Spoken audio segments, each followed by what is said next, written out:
Olá, eu sou Lívia Leão e esse é o Li no Livro.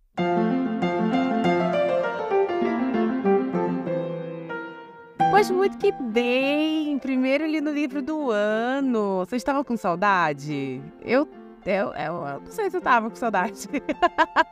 Não, mentira, eu tava com saudade porque eu li livros muito legais esse final de ano, que eu vou trazer agora pra vocês em fevereiro. Se você assinou a newsletter, você já recebeu e já sabe quais são esses livros. Se você me segue lá no @LiviaMulder no Instagram, você também já sabe que livros são esses. E eu acho que a gente vai ter um mês muito legal aqui, onde eu tava doida pra, na verdade, comentar com vocês as coisas que eu li. Então vamos lá, o primeiro livro do ano é Madame Bovary, de Gustave Flaubert, escritor francês, nascido em 1821, falecido em 1880. Um dos ícones do realismo junto com Balzac. Algumas pessoas falam que o Bovary é o primeiro livro realista, mas não tem consenso, então é mais fácil a gente falar que junto com Balzac, ele ajudou a fundar, então, o realismo na Europa. Filho de um cirurgião, começou a escrever bem pequenininho, com 8 anos ele já estava escrevendo, e quando adulto seguiu a carreira de direito, mas precisou abandonar a carreira porque ele sofria de epilepsia. Lá por volta de 1850, ele resolve fazer uma viagem pelo Oriente Médio, meio que pelo mundo, vai contrair sífilis nessa viagem, e enfim, mas estava lá vivendo a vida. De acordo com alguns biógrafos, ele era bissexual. Ele vai se casar, mas ele não vai ter filhos, e ele mesmo fala em alguns escritos dele que, abre aspas, não vou transmitir para ninguém as gravidades e desgraças da nossa existência, fecha aspas. E aqui a gente já começa um pouco falando sobre o livro e especificamente o realismo. Porque se você já leu um livro maravilhoso, incrível, fantástico, chamado Memórias Póstumas de Brás Cubas, você já ouviu uma frase parecida com essa. Você ouviu uma frase do Brás Cubas que era: não tive filhos, não transmiti a nenhuma criatura o legado da nossa miséria. E assim como Gustave Flaubert, Machado de Assis era um realista, assim como também era Eça de Queiroz, que vai ser claramente influenciado pelo Flaubert. Isso mostra, na verdade, que o Flaubert ele é realmente um dos maiores nomes dessa que seria uma escola literária. E por que eu já começo assim o episódio? Porque para você entender Madame Bovary em sua totalidade, você precisa entender o que é realismo. Algumas pessoas, alguns ouvintes do Li no Livro já me procuraram, algumas vezes até, falando assim: poxa, eu entendo que você gosta de tal livro, mas eu sinto que não é um livro para mim, porque eu sinto que eu preciso saber muita coisa para poder apreciar esse livro e tal. E eu concordo, tá? Tem livros que realmente, não só livros, tá? Tem muita obra de tipos diferentes de arte que você precisa ter todo um contexto para entender o porquê aquela obra é tão disruptiva, ou ela é considerada tão boa, ou ela é considerada tão icônica e tal. Eu acho que Madame Bovary é um tipo de obra assim. Se você pegar o livro cru e só ler sem saber absolutamente nada sobre ele, é um livro legal, eu gosto bastante, achei uma leitura muito gostosa. Mas, por exemplo, Primo Basílio, que claramente é um rip-off de Madame Bovary, a gente vai conversar sobre isso, eu acho que é um livro mais divertido. Porque tem personagens, como a Juliana, que é a empregada lá da Luísa, que são mais legais, são mais engraçados, dá uma pimenta a mais na narrativa, entendeu? Madame Bovary não vai ter isso. Os personagens de Madame Bovary, eles são personagens mais secos, mais sem carisma. Porque, na verdade, eles representam coisas dentro da escola literária realista. Então eu entendo se alguém pegasse Madame Bovary e falasse assim: achei chato. Eu entendo isso, porque realmente ele é um livro que ele vai ser muito mais enriquecedor quando você tem a oportunidade de entender a importância dele dentro daquele contexto histórico, tá? Então por isso que a gente vai primeiro conversar sobre o que é o realismo e aí depois a gente vai para o livro em si. Realismo é uma escola literária, que, no caso, é diferente de gênero literário. Escola literária, ele é um movimento artístico, tá? Porque, por exemplo, você tem realismo em vários âmbitos da arte. Você tem realismo na pintura, você tem realismo no cinema e você tem realismo na literatura. Então, ele é um movimento artístico onde as obras que compõem ele têm características em comuns, né? Elas formam um conjunto ali e elas são marcadas por seu lugar na história humana. Ou seja, a escola literária, a escola artística, ela vai ser conectada diretamente com o momento histórico da qual ela se passa, ou a qual ela representa. Por exemplo, o trovadorismo, acho que é século XI, XII, você não tem como falar que você tem uma obra trovadora fora desse século, tá? Porque ela está intrinsecamente conectada aos costumes da sociedade do século XI, XII, tá? A mesma coisa com o humanismo, com o quinhentismo, com o realismo, com o romantismo. Isso vai mudar, entre aspas, quando a gente chega no pós-modernismo, que é meio que a época que a gente está, onde a coisa abre e muitos movimentos artísticos são criados ao mesmo tempo, e aí a gente tem agora se desconecta, digamos assim, com a fase histórica. Esse mês mesmo, a gente vai ver alguns livros que estão meio que por essas temáticas sobre análise da sociedade, sobre crítica à sociedade, olhar crítico ao ser humano, tal. Meio que quase foi uma temática desse mês, agora que vocês vão ver, que vai chegar. A gente tem vários livros que são, em termos de temática, muito próximos uns aos outros, mas como eles são livros escritos em períodos diferentes, eu não posso em nenhum momento falar que são livros, por exemplo, realistas, ou são livros, por exemplo, naturalistas. Tudo é Rio, a gente vai ler Tudo é Rio mais pro final do mês. Ler não que já tá lido, mas a gente vai ter um episódio sobre Tudo é Rio. E vocês vão perceber que é um livro que flerta muito com uma escola literária chamada naturalismo. Tanto que depois a gente vai ter o especial do Cortiço. Só que eu não posso falar que o livro de 2014 é um livro naturalista, entendeu? É mais ou menos isso. E é por isso que difere de gênero literário. O contexto histórico é muito importante na escola literária. Mas, enfim, realismo, escola literária, tal. E, no caso do realismo em específico, é uma escola que vai vir logo após uma outra escola, um outro movimento literário, artístico, chamado romantismo, que é um movimento que dominou o século XVIII na Europa, dominou, assim, não tinha para ninguém, marca gerações, marca a época mesmo. Você tem muita produção artística nesse período romântico. E o romantismo, aqui no Brasil a gente tem o romantismo dividido em 3 fases, né? E a ultrarromântica, se não me engano, é a segunda fase, que é a fase idealizada, tal. Dentro do romantismo europeu, a coisa não se divide tanto assim. Mas a gente tem uma característica muito clara do romantismo europeu, que é a individualidade, né? É o foco no indivíduo, foco na liberdade artística e sentimental desse indivíduo, junto com sua idealização, junto com a importância dos seus sentimentos. O realismo, ele vem para negar isso. Ou seja, se a gente tem o indivíduo como centro do romantismo, no realismo a gente vai ter o olhar crítico à sociedade. A gente não tem mais o indivíduo, a gente tem a sociedade, a organização social. E a gente vai ter uma análise dessa organização social, desse cotidiano, sem aquela idealização romântica. Então, o realismo, ele nega o romantismo dessa forma. Em vez de ser algo individual, eu vou para o coletivo, e esse coletivo eu vou reproduzir e analisar da maneira mais crua possível, sem qualquer tipo de idealização do romantismo. Por que é muito importante você entender isso para entender Madame Bovary? Porque Madame Bovary, Emma Bovary, ela é a personificação dessa negação. E agora, já entrando diretamente mesmo no livro. Ele é um livro com uma sinopse muito simples, que é a história do Charles Bovary, que vai ter lá sua vida sendo contada do começo ao final do livro. Ali no meio, ele vai conhecer a Emma Bovary, que é a segunda esposa dele, vai se tornar, na verdade, a segunda esposa dele. É uma menina burguesa, inútil, que não se faz porra nenhuma da vida, fica o dia inteiro caçando treta, sabe? Lendo e sonhando acordada. É uma adolescente, praticamente, uma adolescente.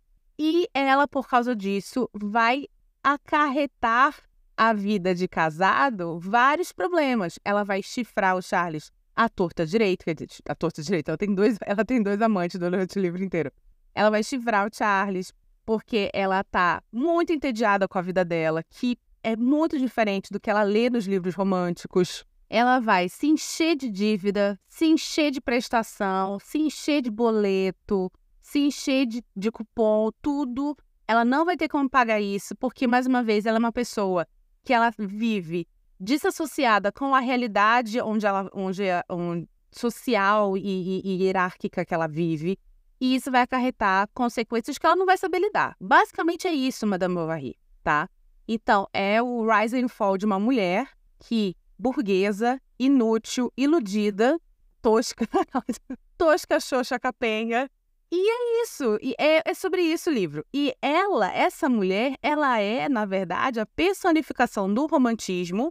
E o livro conta exatamente essa queda de como o romantismo, dentro do mundo real, não funciona, está criando uma sociedade, estava no caso, né?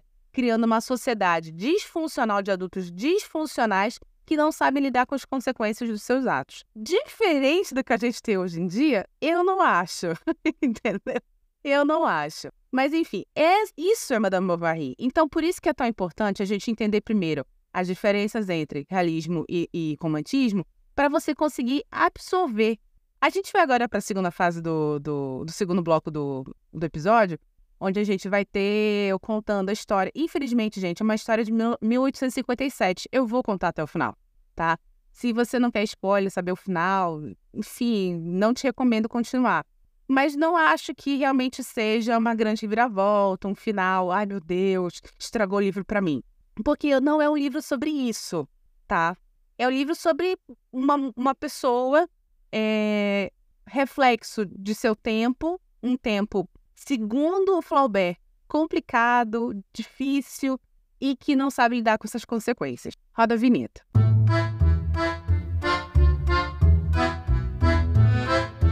Recado do patrocinador aqui. Já já o episódio continua. Mas antes, quero agradecer a sua audiência e te lembrar que o Li no Livro é um podcast independente e sem patrocínio. Para nos ajudar, é simples. Compartilhe esse episódio com seus amigos e assina a nossa newsletter. O link está na descrição do episódio. Obrigada. Pois muito que bem, como eu falei, esse livro, embora o personagem título seja a Emma Bovary, a Madame Bovary, ele vai contar a história do Charles Bovary, que é um menino tímido, tosquinho, os pais dele são casados, não se amam. Era uma fase da história europeia, francesa, no caso, que é onde se passa o livro, que a mulher traz consigo um dote, um pai tinha gastado já todo o dote da esposa, casou só por causa do dote. O Charles vai também fazer um primeiro casamento com uma viúva rica, só por causa do dinheiro dela, não amava essa mulher, vai ter um casamento muito infeliz com essa senhora. Aí ele descobre que ela nem é tão rica assim, tal. Quando ela morre e ele herda o restinho do dinheiro que ela tem, ele fala assim, pô, agora eu vou realmente casar com quem eu quiser. E aí ele conhece a Emma, que é filha de um fazendeiro. Ela não é pobre, mas ela também não é rica, ela é meio que classe média. Aliás, a gente vai ter isso também no realismo, tá? A gente não vai ter o retrato de uma classe bastarda. A gente sempre vai ter o retrato de uma classe média para baixa, tá bom? Aí ele vai cuidar da perna do pai dela, conhece ela, se apaixona, resolve se casar. Desde o começo do relacionamento deles, fica muito claro para mim, como leitora, que a Emma, o encantamento dela com o Charles é muito rápido. É um encantamento rápido e que se esvai também muito rápido. No dia seguinte da lua de mel deles, ele tá todo docinho com ela, e tá todo amoroso, tal. E ela tá assim, cagando pro querido, né? Tá nem aí. Tanto que até tem um comentário lá no livro que falou assim, pô, parece que é ele que era o virgem, não sei o que, tal. Então, assim, pra mim é muito claro que ela se encanta e se desencanta muito rapidamente com ele. Ela vai ter lá a sua vida, uma vida que ela não vai se dar bem com a sogra, é uma vida que ele é médico, o Charles, tá? Que ela vai ficar o dia inteiro em casa sem fazer nada, não tem muito pra onde fazer, ficar lendo lá, enchendo a cabeça de vento. E ela vai se tornar uma pessoa cada vez mais irritada, irritável. Ela vai engravidar, ela trata muito mal a filha. E ele decide, então, levar ela para uma outra cidade, uma cidade onde ela possa ter novos ares. Que é uma péssima ideia, uma péssima ideia. Porque ele leva ela para uma cidadezinha provinciana. Então, se ela já não tinha o que fazer, agora fica pior ainda, né? E aqui a gente tem... Por que eu falo que o Primo Basílio é um rip-off? Porque é a mesma temática. Você tem a Luísa, eu não vou lembrar o nome do marido da Luísa, mas você tem a Luísa, que é uma mulher também burguesa, que não faz nada na vida, fica o dia inteiro lendo. Por sinal, ela lê Madame Bovary. Eu acho muito bom isso da de Queiroz. Ela lê Madame Bovary, fica lá tendo assombros românticos, não sabe, desconectados com a realidade. Aí até que aparece o Basílio, que é o primo dela, que claramente é sabe, poucas ideias. E ela cai na dele. É muito próximo do que a gente vai ver com a Emma. A Emma, ela é uma menina muito bonita. Então ela tem admiradores. Ela tem um menino lá, que acho que é o Leon, o nome dele. Só que ele é muito novinho e ele vai embora para estudar. No meio disso que ele vai embora para estudar, ela tem esse afã de querer ter um caso com ele, mas ela não tem coragem ainda. E ele realmente, como é um menino muito novo, inexperiente, também não vai para cima. Quando ela encontra um landlord, que já é um cara com posses e tal, esse aí não tem problema nenhum de ir para cima. Aliás, ele tem uma fala horrorosa no livro, que é engraçada, mas é horrorosa, que ele fala assim, então, acho que eu vou pegar a Emma Bovary como minha amante, porque a minha amante lá de Paris, ela já tá ficando meio velha, acho que tá na hora de trocar. Esse é o nível do cara. E ela vai cair de amores por ele. Quer dizer, Emma não vai cair de amores, porque Emma não ama ninguém. Emma, na verdade, vai cair de amores pela idealização de estar tendo um caso. Essa coisa do sair fugida, essa coisa dos pequenos prazeres no meio da tarde, sem ninguém perceber. Isso que ela gosta dessa emoção. Gostar realmente do cara, ela não curte. Ela curte isso. Tanto que existe um momento ali, logo no começo, quando estão tendo um caso, que ela começa a escapar no meio da tarde para vê-lo. E ela começa a se arriscar muito. E aí ele começa a falar assim, opa, amiga, acho melhor a gente se segurar aí, tá? Só que eles continuam tendo esse caso por 4 anos. E ele é um cara com grana. Obviamente, ela não vai ter um caso com o pé rapado. Isso aqui não é Le Châtelet, tá? Isso aqui é Madame Bovary. E aí, nisso, eles ficam tendo um caso durante 4 anos. Ela quer porque quer fugir com ele. E ele não tá afim. Ele tá se cansando dela. Obviamente, na véspera de eles fugirem junto, ele manda uma carta terminando com ela, ela fica arrasada, cai muito doente e se volta à religião. Que é exatamente o que acontece com a Luísa. A Luísa, isso acontece com ela no Primo Basílio, mas antes de ser uma doença por ter sido abandonada pelo Basílio, é uma doença por achar que vai ser pega. Porque lembra que tem um lance das cartas lá da Juliana. Enfim, gente, isso aqui não é um programa sobre Primo Basílio. Mas, realmente, os paralelos das histórias são muito próximos. Então, não tem como não citar. Principalmente porque, por exemplo, Basílio... Eu li primeiro Basílio, Madame Bovary eu li agora, com 39 anos. Basílio eu li com 16, na escola. E eu acho que essa de Queiroz é muito mais próximo do que a gente conhece, assim, diariamente no Brasil, em termos de literatura, do que Gustave Flaubert. Então, não tem como não fazer esse paralelo. Enfim, onde é que eu tava? Sim, aí ela acaba arrumando aquele menino que foi embora, eles acabam se reencontrando, aí sim ele vira amante dela. E paralelo a toda essa situação, a Emma, ela fica fazendo dívida. Aparece um carinha ali, fala assim, porque você não quer uma seda nova? E aqui tem um vestido. Ai, aqui tem um negocinho de porcelana. E ela vai, ai, mas não se preocupa, você pode fazer em 4, 5 vezes, sem problema nenhum.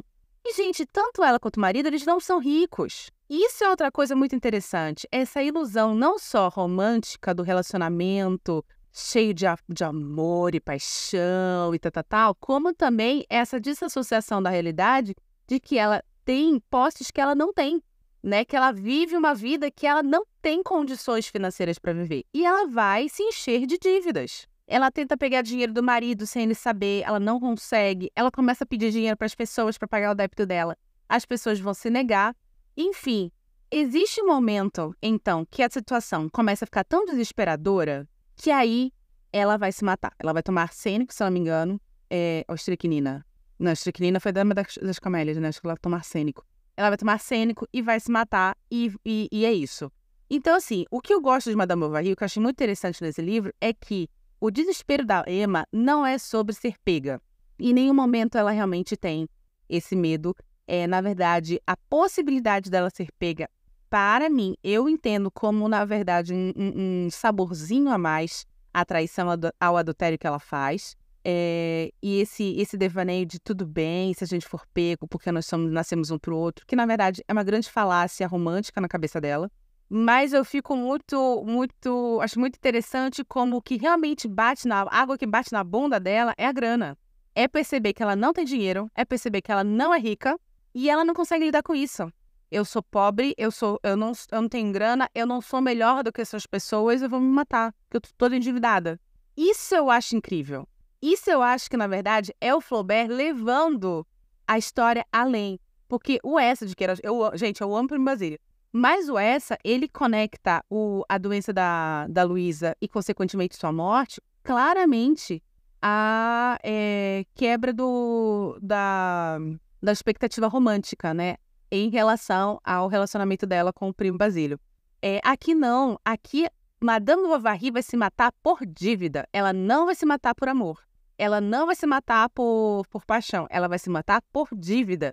E o que eu acho que torna muito mais real e muito mais tangível a situação. Porque, gente, uma vez minha sogra falou uma vez pra mim, e aquilo me pegou muito, assim. Ela falou pra mim e pro meu marido. A gente tava no começo de namoro. A gente, assim, nossa senhora, a gente transava loucamente. Aí a minha sogra ficou de olho e falou assim, só dizer uma coisa pra vocês dois. Vocês tomem cuidado. Porque se ela engravidar, se ela engravidar, vai ser uma criança muito bem-vinda, tal, mas criança custa dinheiro. E aí foi que ela me falou, isso ficou muito gravado em mim. Me falou não, falou pro meu marido. Ela falou assim, falta de dinheiro mata qualquer amor. Minha sogra falou exatamente isso pra mim. E que coisa mais realista do que isso? A falta de dinheiro mata qualquer amor. A falta de dinheiro de Madame Bovary simplesmente pegou ela no auge do devaneio romântico e trouxe ela para baixo num pau, assim, pá. Fica aí que tu é endividada. Fica aí que teus boletos estão tudo vencidos. Isso é muito louco. Isso é tão chocante que ela se mata.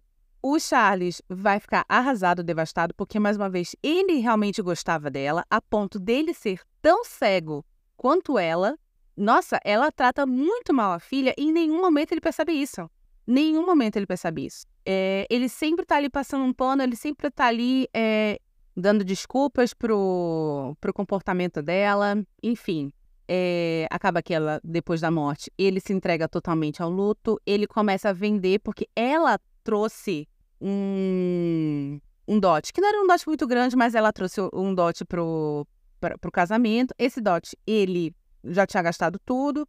Ele começa, então, a vender aos poucos as coisas dele, mas ele não resiste e vai falecer. A menina, a filha deles dois, vai ser enviada para a avó, para a mãe dele, para ser criada por ela, só que a mulher também morre e termina a menina meio assim, meio Cosette, assim, sabe? Trabalhando pelo seu próprio sustento com, sei lá, 7, 8, 9 anos de idade. Enfim, um final que não é um final feliz, mas que é muito óbvio. É um final que condiz com a realidade, visto que é um livro realista, e condiz também com o fato de que quando você toma atitude na sua vida, você vai ter consequências que não necessariamente vão afetar só você, mas como podem reverberar e afetar outras pessoas também. Adorei esse livro, achei ele muito bom, muito, muito bom. Mais uma vez, acho sim que é um livro. Em termos de prosa, é muito tranquilo, tá? Não é um livro difícil de ser lido.